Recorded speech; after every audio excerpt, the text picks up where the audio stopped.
Hey, it's the Geekmas here.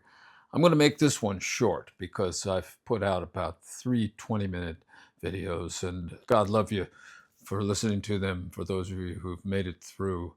But I owe you some brief one, and this is it. It's on corner cutting and understanding, or thinking we understand. I was just thinking about it because I think I came across one of those old videos of Richard Feynman, the physicist, talking about some simple things. And one of them was how people don't really realize how much of the body of a tree, the wood in a tree, how much of that comes from the air rather than from the ground. I think if you thought about it at any great length, you would think that if the bulk of the tree's mass came from the ground, all the forests would be collapsing because that amount of material would be extracted from the ground or something like that. But through processes of photosynthesis, the cellulose and such are created through the air, really, largely. None of these things are completely true, but in any case, a lot of times we don't really think about that. I think somewhere I heard somebody saying this about why is it warmer in the summer? Well, maybe it's because the sun's rays are more directly hitting us per square inch than when the Earth is on more of a tilted axis and the rays come in at an angle. There are fewer of them at an angle actually landing in a square inch. Now, I don't know if that's true, why it's warmer in the summer than in the winter, having to do with that. But I like the sounds of it. And if it is true, it's one of those things that you kind of didn't think of. Or another thing someone said once, who knows exactly how pushing down on the accelerator of your car causes the engine to go faster. There's lots of things you could think maybe how that works. And those of us who work on internal combustion engines sometimes might have a better idea than other people. But that's another one. And there are plenty of them. But the point of it is that we sometimes see patterns where they don't exist and don't see patterns where they do, and think we understand things, and we really don't. I think that's the Dunning-Kruger effect. Maybe it's related to the idea that all that glitters is not gold, old proverb from Shakespeare, I think. Or another way to look at that would be that something can be gold without glittering, and that's worthy of our attention too. Another great thing is pareidolia. That's seeing faces where they apparently don't actually exist. One of my favorite pastimes is looking at things and trying to see the pareidolia. Here's a few of them. The classic, as far as I'm concerned, the all-time greatest pareidolia ever was located by probably a Redditor somewhere or somebody on the internet, a meme lord, made this thing. Here it is. Drunk octopus wants to fight. I love this more than life itself. It's just the funniest thing I've ever seen for some reason. I don't know why that appeals to me. There's the classic coffee cup and a whole collection of other ones. But there we are, understandably, by the very fact of our humanity, we're poised to see faces even when they aren't truly there. That's the way we work. But what I'm driving at is it isn't easy to know a thing.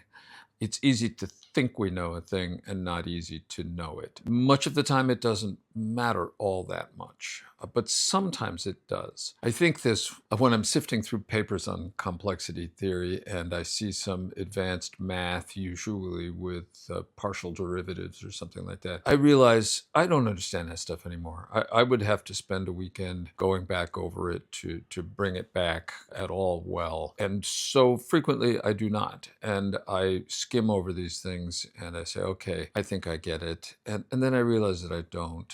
When I was physics, very, very long time ago, we had a, sort of a Physics 101 chapter on the hydrogen atom.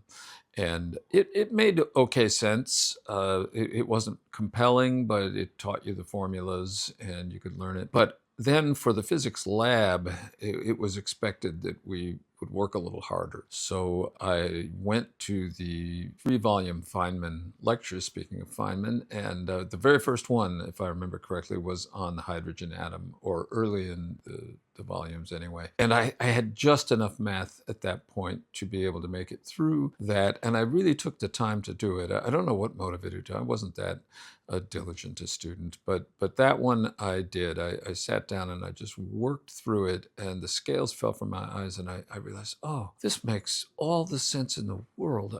I just didn't really recognize what I wasn't getting from the other book, the more elementary book. It was dumbed down, and for good reason, because that worked. But this was just a shot of dopamine. I loved it, and would probably have majored in physics if A, I'd been smart enough to major in physics, and B, I'd been smart enough to realize that I might want to major in physics. I was neither of those things in my benighted early days. But what I'm trying to say is understanding things is gratifying in many ways, as well as useful. Not always.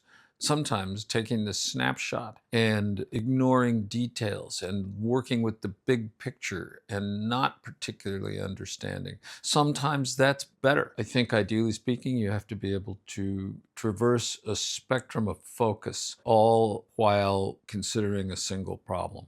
For example, an analogy is a phase contrast microscope, where we can move up and down in the depth that we're focusing on, say in a little petri dish full of water. You can focus at different depths and see different things.